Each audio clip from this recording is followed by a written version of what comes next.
Si vous êtes parent ou si vous accompagnez des enfants et que parfois les émotions débordent, cris, colère, mots qui dépassent la pensée, et qu'après coup vous vous dites « je suis allée trop loin, j'ai encore raté » ou même « ça y est, j'ai abîmé quelque chose ».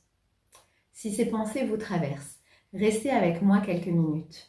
Mais avant de rentrer dans le vif du sujet, je vous rappelle que j'offre gratuitement un guide et une fiche outils pour savoir quoi faire après une crise avec son enfant. Le lien est juste en dessous de la vidéo. On pense souvent que ce sont les cris, les colères, les débordements qui abîment le lien.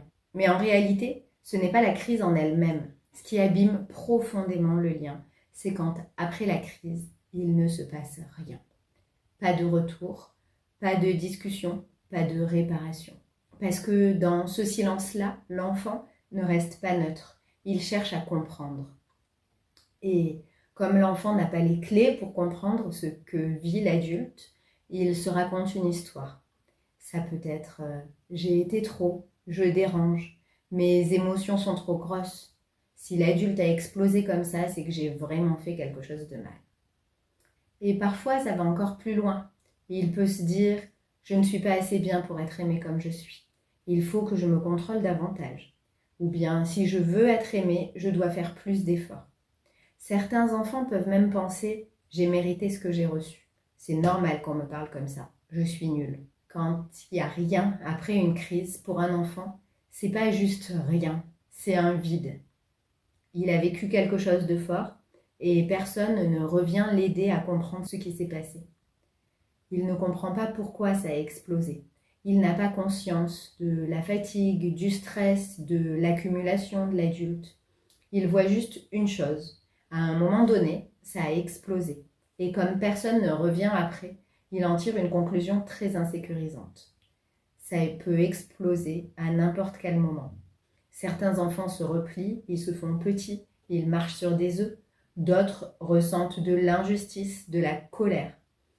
C'est pas juste, j'ai pas compris, j'ai pas pu expliquer. Et comme cette colère n'est pas accueillie, après, elle reste là. Et elle ressort plus tard, sur un détail, sur un autre adulte ou sur un autre enfant. Qu'il se replie ou qu'il reste en colère, le message de fond est le même. Je ne suis pas en sécurité dans le lien.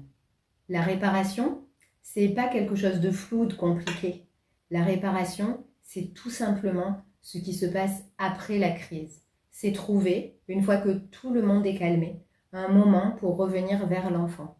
Pas à chaud, pas pour refaire la scène, mais dans un moment de sécurité. Réparer, c'est ouvrir un espace de discussion, un endroit où chacun peut dire ce qu'il a ressenti. L'adulte peut expliquer ce qui a été difficile pour lui, l'enfant peut mettre des mots sur ce qu'il a vécu.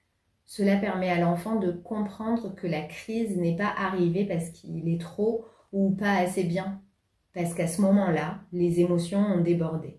Et ensemble, on peut chercher des solutions. Qu'est-ce qu'on peut faire autrement la prochaine fois pour que ces situations se reproduisent moins ou quand elles arrivent, qu'elles soient mieux traversées. L'enfant n'a pas besoin d'un parent parfait, mais par contre, il a besoin de liens. C'est exactement pour ça que j'ai créé un guide de réparation émotionnelle, pour aider les adultes à savoir quand revenir, quoi dire et comment ouvrir cet espace en sécurité. Pas pour être parfait, pas pour tout réussir, mais pour transformer ces moments difficiles en moments réparateurs. S'il ne devait y avoir qu'une seule chose à retenir, un lien solide, c'est pas un lien sans tempête. C'est un lien dans lequel on revient toujours pour réparer. Si vous en ressentez le besoin, le guide est disponible en description. Il est gratuit et accessible pour tous. Je suis Marion Grossmy, praticienne en libération émotionnelle et je suis toujours là pour vous accompagner. Si vous avez des questions, n'hésitez pas à les poser en commentaire juste en dessous. Je vous lis toujours avec plaisir ou à m'envoyer directement un message. Je vous dis à très vite et prenez bien soin de vous.